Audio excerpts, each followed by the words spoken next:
अब के कार्य से कहे दिल के बात हमारा दा नाही साथ देवेला। अब के कार्य से कहे दिल के बात हमारा दा नाही साथ देवेला। मनवा करेला हम सहारा में रहती, एक मन करे हम सहारा में रहती।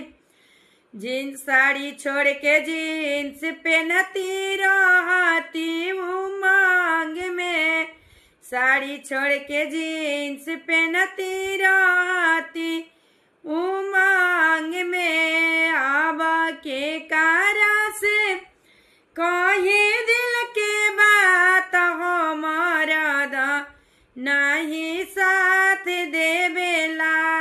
अब के कारण से कहे दिल के बात हमारा दा नहीं साथ देवेला।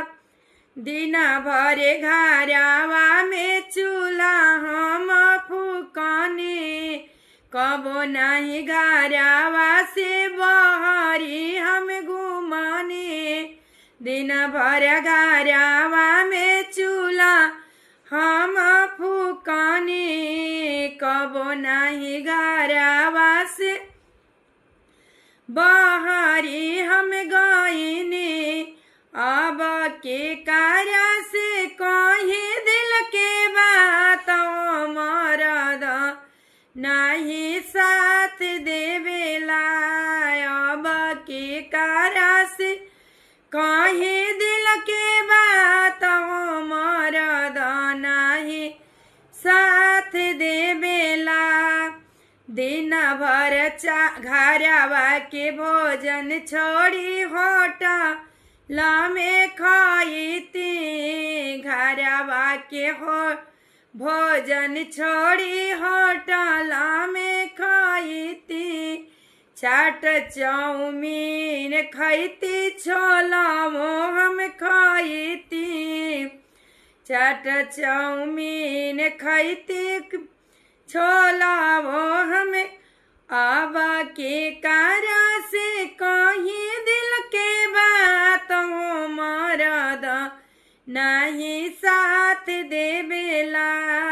अब के कारण से कहीं दिल के बात मरद नहीं साथ देवेला।